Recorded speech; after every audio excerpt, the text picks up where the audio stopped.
toutes et à tous et bienvenue pour ce nouveau webinaire Patrimoine 24 organisé ce mois-ci sur la thématique de la gestion active.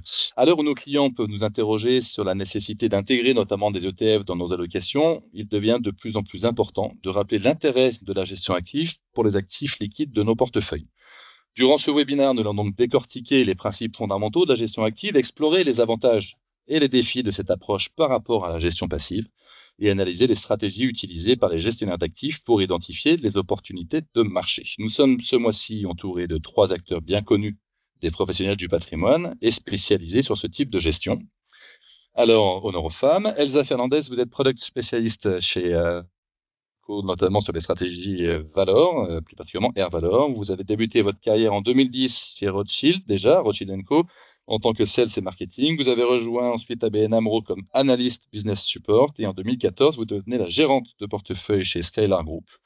Après 3 ans, vous rejoignez SICAV Online comme responsable de la gestion privée et depuis 2001, vous êtes product specialist chez Rothschild & Co Asset Management. Vous êtes diplômé de la Paris Business School, Paris School of Business, pardonnez-moi, avec un master en business international. Elsa, bonjour. Bonjour Guillaume. Don Fitzgerald, donc vous êtes gérant au PCVM chez DNCA, vous êtes CFA diplômé du Trinity College de Dublin, vous avez débuté votre carrière chez Citigroup en 1996, puis vous avez rejoint West LB à Paris en 2003, Tocqueville Finance en 2007, puis vous rejoignez DNCA en 2015. Don, bonjour. Bonjour Guillaume. Voilà. Et Laurent Schauder, donc vous êtes responsable ESG et porte-parole de la gestion de BDL. Vous êtes chez BDL depuis 2018. Vous êtes diplômé de l'ESCP et titulaire du CFA. Vous avez débuté votre carrière chez Goldman Sachs à Londres en 1999. Puis vous avez ensuite rejoint Morgan Stanley à Paris, où vous avez rencontré Hugues Bezlin et Thierry Dupont. En 2009, vous intégrez Exane comme membre du comité exécutif et responsable des ventes de Exane BNP Paribas. Et enfin, vous rejoignez donc BDL Capital Management en 2018, où vous êtes en charge de la politique ESG et porte-parole de la gestion. Bonjour Laurent. Bonjour Guillaume. Voilà, bonjour à tous les trois. Merci de vous être rendus disponibles pour aborder ce sujet qui vous intéresse tout particulièrement, qui est celui de la gestion active. Alors, on va commencer avec une question très simple, Elsa, si vous le souhaitez bien. Gestion active, gestion passive. Est-ce qu'une gestion 100% passive est-elle l'avenir ? Effectivement, Guillaume, c'est une question qui est complètement légitime, dans le sens qu'on le voit sur les dernières années, en termes de flux, vous avez eu énormément de mouvements entrants sur la gestion passive et on ne voit pas forcément la même dynamique sur la gestion active. Alors, bien évidemment, il y a plein de raisons qui expliquent ça. Souvent, il est communément accepté de dire que la gestion passive est moins chère que la gestion active. Et dans les faits, c'est vrai, on le voit au niveau des frais de gestion. Une gestion active, souvent, vous avez des frais qui sont entre 1 et 2 alors que sur la gestion passive, globalement, vous avez des frais de gestion qui sont inférieurs à 0,5 Donc ça, c'est un premier point. Après, on entend souvent une phrase régulièrement qui est de dire « mais la gestion passive, en plus, c'est mieux en termes de performance. On a des meilleures performances que sur la gestion active. » Je pense qu'on a tous entendu ce point qui était de dire qu'aux États-Unis, sur les 10 dernières années, vous aviez seulement que 15% des gérants qui battaient leur indice de référence, qui était le S&P. Bon, une fois qu'on dit ça, on se dit, bon, très bien, la gestion passive va donc légitimement écraser la gestion active et il y a un risque que dans un futur proche, on se retrouve dans une situation où il y a 100% de gestion passive. Moi, mon point de vue, c'est que c'est pas le futur. C'est pas un futur proche, du moins, pour plusieurs raisons. Tout d'abord, la gestion active est complètement capable d'être meilleure en termes de performance que la gestion passive. Alors, à la fois sur certaines classes d'actifs, sur certaines typologies d'investissement, les small and mid cap, sur certaines zones géographiques, ou même dans certaines configurations de marché où la gestion active a tendance à surperformer dans des marchés particulièrement volatiles. Par ailleurs, la gestion active, elle a quand même un rôle de régulateur sur les marchés. C'est-à-dire, vous avez des gens qui analysent la valorisation des sociétés et qui donnent un prix à ces sociétés-là. Et si vous voulez juste avoir une gestion passive et pas de gestion active, vous perdrez potentiellement ce rôle de régulateur de la gestion active qui fait que les marchés fonctionnent aujourd'hui. Enfin, je pense qu'il faut aussi avoir en tête que la gestion active, elle a un réel rôle sur une thématique qu'on va aborder, je pense, par la suite, qui est la thématique de l'ESG. Alors oui, bien sûr, il est possible d'investir dans des ETF sur des thématiques ESG. Néanmoins, si on se limite à ça, on perd toute la partie engagement qui est avec les entreprises, qui est extrêmement forte sur la gestion active. Donc voilà, tout ça pour dire que pour moi, la gestion active a encore de belles années devant elle et surtout, elle ne vient pas, si vous voulez, se mettre en opposition à la gestion passive et les deux, de mon point de vue, sont complémentaires. Donc une certaine forme de complémentarité entre ces deux styles de gestion, mais néanmoins, Laurent, est-ce que chez BDF, vous considérez qu'il y a des stratégies qui ne sont disponibles, pardonnez-moi, qu'en gestion active? Alors, c'est une bonne question, Guillaume. Et oui, on pense qu'effectivement, il y a plusieurs types de stratégies qui ne sont pas disponibles en gestion passive. Je pense que l'exemple le plus emblématique, c'est ce que j'appelle la stratégie long short equity. C'est ce que fait notre fonds principal BDL Rempart. Et parce qu'en fait, si vous réfléchissez à ce que c'est que la gestion passive, en gros, c'est qu'on va répliquer un indice action. Donc, quand le marché monte, l'ETF va monter. Quand il baisse, l'ETF va baisser. Et en fait, son seul moteur de performance, c'est que les actions montent. Et quand vous prenez une stratégie de long short equity, vous avez ce même moteur des actions qui montent, mais vous avez deux autres moteurs qui peuvent pas être répliqués par le passif. Le deuxième moteur, c'est gagner de l'argent quand les actions baissent avec la poche short. Et le troisième moteur de performance, c'est gagner de l'argent en faisant varier votre exposition nette au marché en fonction de sa configuration. Et donc, en fait, le moteur 2 et le moteur 3, ils sont spécifiques au long short et on ne peut pas les répliquer dans un ETF. Oui, donc ça c'est très clair. Il y a vraiment des vraies stratégies qu'on ne peut pas avoir en gestion passive. Néanmoins, lorsque la petite musique des clients qui nous disent oui, mais bon, les ETF, ça m'intéresse, vous allez un petit peu expliquer, c'est notamment en partie par l'effet prix.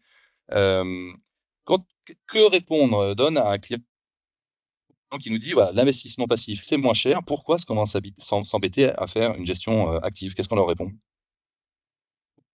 Je pense que même, et il faut pas oublier que dans la gestion active, en gestion passive, les indices, le gros indice, c'est une concentration de risque qui est très, très élevée. C'est pas le cas dans la gestion active. On peut être beaucoup plus sélectif dans le choix de valeur. Je pense que créer aussi une meilleure allocation de ressources dans la gestion active parce qu'on va vraiment choisir l'entreprise en fonction de leur perspective, leur qualité, leur rendement potentiel et pas forcément juste par leur taille. Je suis aussi plutôt l'avis que la gestion passive amène de bulles parce que finalement, ce qui se passe, c'est qu'on achète le plus gros poids, on continue à acheter la même valeur et ça crée des excès dans une sens ou une autre. Pour le moment, on n'a pas eu un problème directement lié avec une gestion passive, mais je pense que c'est juste une question de temps, ça va exploser un jour ou un autre. Et ce qui la partie gouvernance aussi, elle a déjà un petit peu touché, mais par définition, gestion passive est passive dans son construction de portefeuille, mais aussi dans son gestion de son portefeuille. Donc, il va pas faire une gestion responsable en termes d'améliorer les qualités de gouvernance de soit stratégie d'entreprise comme nous on fait au jour le jour dans la gestion active. Et le dernier point, je pense que c'est un peu le point qui intéresse le plus le client final, c'est la performance. Je pense qu'il faut pas dire c'est facile de battre les indices. C'est quelque chose qui est pas évident. On fait notre mieux, on a différents leviers possibles de le faire. Mais spécifiquement sur le small mid, où moi je suis plutôt active, c'est là où il y a plus d'investissance. Donc, historiquement, c'est la partie de la cote où les gens actifs vraiment fait son preuve. Donc, et nous, sur le fond, on a plutôt fait sur la plupart des années dernièrement. D'accord, d'accord. Quand on parle de gestion active, la question qui peut souvent se poser, c'est comment le gérant va réagir pendant des périodes de stress sur les marchés. Comment est-ce que donc vous, Elsa, notamment dans la stratégie valeur, comment est-ce que vous gérez les moments où le marché se retourne, où la pression des investisseurs évidemment augmente sur le comportement de votre fonds dans ces conditions-là? Comment est-ce qu'on réagit sous la pression quand on est un gérant actif? Alors justement, c'est là où je pense que la gestion active peut se démarquer par rapport à de la gestion passive, parce que passive, vous êtes investi sur un indice finalement et vous suivez le mouvement de marché, ce qui était dit précédemment. En gestion active, quand vous avez une correction forte des marchés, vous avez un risque certain de de rester tétanisé, vous savez, comme un lapin sous les phares d'une voiture. Et en fait, il ne le faut pas. Et c'est ça qui est compliqué quand on fait la gestion active, c'est arriver à garder en fait son sang-froid, du recul et une analyse, si vous voulez, lucide de la situation. Et c'est là où la gestion active s'est marquée. Je trouve que le meilleur des exemples qu'on a eu, c'est 2020. Vous savez, vous avez les marchés actions qui ont fait moins 35% en seulement quelques semaines. Et là où les gérants actifs ont su se démarquer, et nous, en l'occurrence, c'est ce qu'on a fait dans la stratégie Valor, c'est dans leur capacité à regarder les fondamentaux des sociétés et à re-rentrer dans le marché parce qu'on considérait que ce mouvement était effectivement un peu excessif. Donc, un exemple qui est assez parlant, par exemple, c'était de se dire, nous, en l'occurrence, dans Ercovalor, on a acheté une société qui s'appelle Airbus, à un moment où il n'y a plus aucun avion qui volait, et du coup, c'était facile de se dire, le titre a corrigé là-dessus. Et nous, on s'est dit, bon, en fait, le cours a corrigé, c'est excessif par rapport aux fondamentaux de la société. Un jour, les vols vont reprendre, et quand ils reprendront probablement sur des vols courts, moyens courriers, et Airbus est mieux positionné sur ce type d'avion que les Boeing. Donc, on a profité de cette opportunité pour rentrer à un prix d'achat qui nous semblait intéressant sur Airbus. Avec du recul, c'est une histoire qui est sympathique à raconter. Je vous assure que quand c'est arrivé, moi, c'est le moment où je suis arrivé dans l'équipe, c'était pas du tout une évidence de se dire, bon, bah, très bien, excellente idée d'acheter des sociétés dans ce type d'industrie. Donc voilà, la gestion active dans les périodes de stress, c'est là où on peut se démarquer, mais il faut arriver à garder son sang-froid. Et surtout, je pense que ce qui est extrêmement important, c'est qu'il faut également communiquer avec les investisseurs. C'est-à-dire dire ce qu'on fait et faire ce qu'on dit, et être complètement transparent et dire voilà la situation, reconnaître que parfois on ne sait pas ce qui peut se passer à court terme, mais pour autant prendre des décisions de gestion qui nous semblent le plus appropriées à ce moment-là. Vous partagez ça, vous, de votre côté, Laurent chez BDL, qu'est-ce que sont les sources d'alpha différentes qui permettent de se différencier quand on est un gérant actif versus la gestion passive? Alors, effectivement, il y a des sources d'alpha que, par définition, vous pouvez pas avoir en gestion passive. Et donc, je vais vous donner un ou deux exemples. Le plus simple, je pense, c'est les introductions en bourse. Donc, par définition, un indice boursier, et il n'a pas la société dans son indice puisqu'elle n'est pas encore cotée, et donc il ne participe pas à l'introduction en bourse.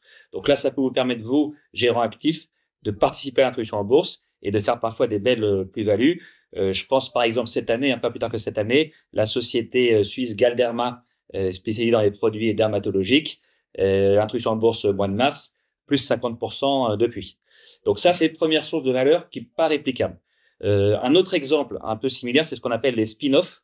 Donc c'est une société qui va décider de se séparer d'une division et donc de mettre cette division sur le marché. Donc c'est pareil, par définition, l'indice n'a pas cette division parce qu'elle n'est pas encore sur le marché. Et donc là, j'ai deux exemples en tête qui ont bien fonctionné aussi depuis le début de l'année. Vous avez soit la société belge Solvay dans la chimie, vous avez aussi la société Sandoz dans les médicaments génériques en Suisse. Voilà, ces deux sociétés qui, en 6 mois, progressent à peu près 40% et qui n'auraient pas été disponibles pour un ICR qui répliquait avec un ETF. Et puis, la troisième stratégie, je dirais rapidement, qui est très répandue aux États-Unis, un peu moins en Europe, c'est ce qu'on appelle l'activisme. Donc là, vous jouez vraiment votre rôle d'actionnaire, vous prenez une participation dans la société et vous essayez de discuter avec le management, avec le conseil d'administration pour faire changer les choses. Et pour que la société, par exemple, se restructure et donc crée plus de valeur. Donc, quelque part, vous jouez votre rôle d'actionnaire et vous créez vous-même les conditions d'une surperformance de l'entreprise. Et par définition, la gestion passive ne peut pas faire la même chose. Merci Laurent. Donne chez DNCA, notamment sur votre biais tout particulier qui me semble être plutôt celui des small et mid cap. Est-ce que vous aussi, vous identifiez ou vous pouvez nous réexpliquer quels sont les leviers pour surperformer la gestion passive? Donc, il y a beaucoup de leviers et il y a beaucoup d'outils, en fait. Et beaucoup étaient déjà dit par Laurent et Elsa. Donc, le vol, etc., la M&A, les IPO. Mais un autre aussi, c'est juste reconnaître la faiblesse de l'indiciel et faire et un peu attaquer le point faible de notre ennemi, l'indiciel. Et ce que je veux dire par là, c'est anticiper les inclusions des indices parce que ça crée une vague d'acheteurs forcés. Donc, acheter avant que cette vague arrive et profiter de la valorisation. Et l'inverse aussi, le jour où l'indice, une valeur va sortir de l'indice, ça crée une vague vendeurs énorme. Si nous, on est à l'aise avec les fondamentaux de l'entreprise, il faut être prêt pour cette vague vendeur, il faut se positionner, il faut en profiter pour renforcer nos pauses. Donc, vraiment profiter de la point faible des indiciels, c'est, je pense, un des avantages de gestion active. Mais tous les autres leviers qui étaient mentionnés par Laurent et Elsa, il faut en profiter, il y en a plein. Il faut tous les armes qu'on a contre les indices. Vous parlez des indices, effectivement, quand je suis gérant actif, je peux aussi quand même me comparer au comportement des indices, et quand je vois le poids qu'ont représenté notamment les Magnificent Seven dans la composition du S&P aux US, est-ce que moi, gérant actif, je peux accepter de me contraindre à ne pas céder aux sirènes, justement, de ces types de valeurs qui composent des indices, et est-ce que je peux prendre le risque, finalement, de me mettre à l'envers du comportement d'un indice qui est massivement représenté par ces valeurs-là? Comment vous faites, Elsa, chez Rothschild? Alors effectivement, c'est pas évident au premier abord parce que c'est essayer d'éviter les biais comportementaux. Ce qu'il faut garder en tête, c'est qu'aujourd'hui, être investi sur, un ETF sur le S&P 500, c'est très bien, mais vous concentrez vos investissements sur une certaine typologie, de sociétés, notamment de secteur en ce moment, qui est le secteur de la tech. Après, vous pouvez vous dire en tant qu'investisseur: «Bon, je vais diversifier, je vais mettre un ETF sur le MSCI World». Très bien, le MSCI World, je vous invite à aller regarder le poids, des États-Unis dans un indice comme ça qui est autour de 70. Donc quand bien même, si vous voulez vous diversifier vos investissements dans un ETF, dans plusieurs ETF, vous avez un risque certain de concentrer, vos investissements sur un certain nombre de valeurs et comme ce qui était évoqué précédemment, ce flux massif qu'on a pu avoir sur la gestion passive a un risque de créer une bulle sur certaines sociétés et ça, c'est quelque chose qu'il faut prendre en compte. Donc en tant que gérant actif, on a la chance de pouvoir réfléchir avec des temps un peu plus longs, ce qui nous permet parfois effectivement d'aller investir sur des secteurs ou sur des sociétés qui sont pas forcément, qui semblent pas au premier abord extrêmement attractives ou même aller à l'encontre un petit peu de ce que pensent les marchés sur du court terme. Un exemple, typiquement en ce moment, regardez le secteur de la santé, en dehors de certaines, sociétés bien spécifiques qui montent sur la hype des GLP-1, c'est un secteur qui est globalement quand même assez, délaissé par les investisseurs parce que c'est un secteur qui est défensif, bon, à part certaines, histoires qui réussissent très bien, mais et nous, typiquement, en tant que gérant actif, on se permet, d'aller renforcer certaines valeurs qui nous semblent aujourd'hui injustement, sanctionnées et c'est un peu la même chose sur, l'approche géographique. Nous, on pense que, quand bien même il y a des choses très, très bien à faire aux États-Unis, il y a aussi d'autres choses intéressantes à faire, notamment en Chine ou même plus globalement en Asie et si vous investissez tout simplement de manière, passive sur des indices, mondiaux, bah, vous passez à côté, de certaines belles histoires. Donc voilà, pour moi, investir sur une gestion active, c'est aussi, apporter une diversification, que l'on n'a pas forcément, quand aujourd'hui on investit sur, simplement certains grands ETF qui répliquent des indices, mondiaux. On vient de parler un petit peu justement de décorrélation par rapport aux indices. Laurent, chez BDL, est-ce que vous pouvez nous réexpliquer un petit peu la manière avec laquelle vous cherchez à offrir des rendements qui soient décorrélés des grands indices mondiaux? Je pense que la manière principale dont on le fait, c'est vraiment par notre fonds BDL Rempart, dont je mentionnais au début, donc ce long short equity. Pourquoi finalement c'est décorrélé? C'est que c'est notamment l'avantage de cette patte short, où finalement la patte short, c'est quand les actions baissent, je gagne de l'argent. Donc par définition déjà, ça va me décorréler de l'indice boursier qui lui, quand les actions baissent, il perd de l'argent. Et j'utilise ensuite mon troisième moteur qui est l'exposition nette que je fais varier en fonction des points hauts ou des points bas du marché et qui là aussi me permet d'amplifier ou de réduire les mouvements. Et quand vous faites ça bien et que ça fonctionne bien, vous êtes vraiment décorrélé. Je vous donne un exemple. C'était en 2022, les marchés actions et donc la gestion passive avaient beaucoup de difficultés. Si vous vous souvenez, les marchés étaient en baisse à peu près 10-12%. Cette année-là, BDL Rempart c'est plus 15%.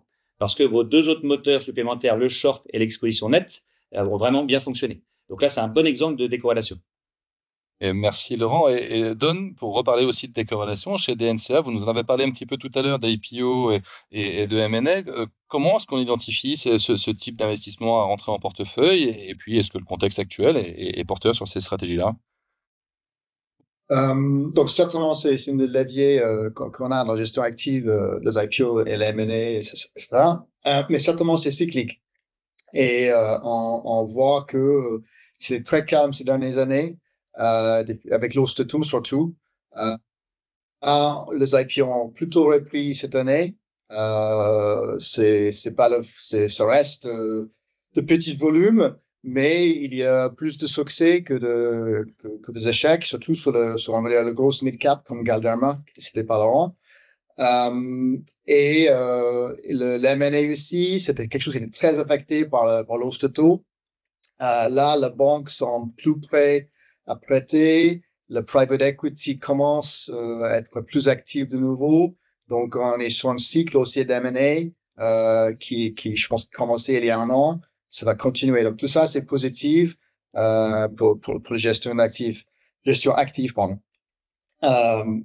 En termes de comment nous, on regarde ce segment-là, on a une gestion qui cherche plutôt les sociétés de qualité, un peu discret, pas forcément détenu par tout le monde, pas forcément trop aimé. Et souvent, ce genre d'entreprise-là, c'est celui qui fait objet des OPA, mais c'est pas quelque chose qu'on cherche activement.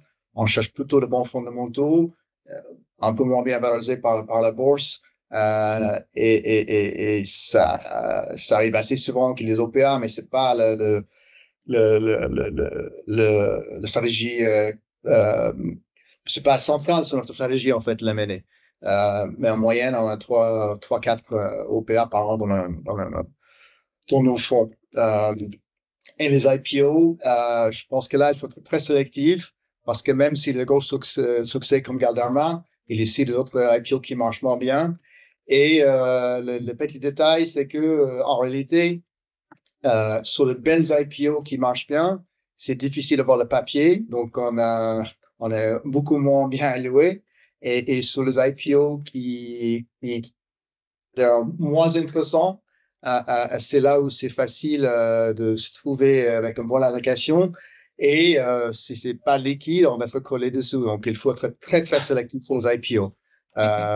C'est plus difficile en pratique que ça pourrait paraître demain. Bon, on l'aura compris, hein, de multiples raisons de toujours continuer à intégrer des fonds de gestion active dans nos portefeuilles. Avant d'en terminer sur ce webinaire, merci à vous déjà d'avoir été aussi concis, aussi précis dans vos réponses. Est-ce que vous pourriez à tour de rôle juste me redonner le nom du fonds ou le nom de la gamme de fonds dans lequel on retrouvera cette stratégie de gestion active, Elsa, chez Rothschild? Alors, j'ai un peu une idée de votre réponse, mais je vous laisse la formuler.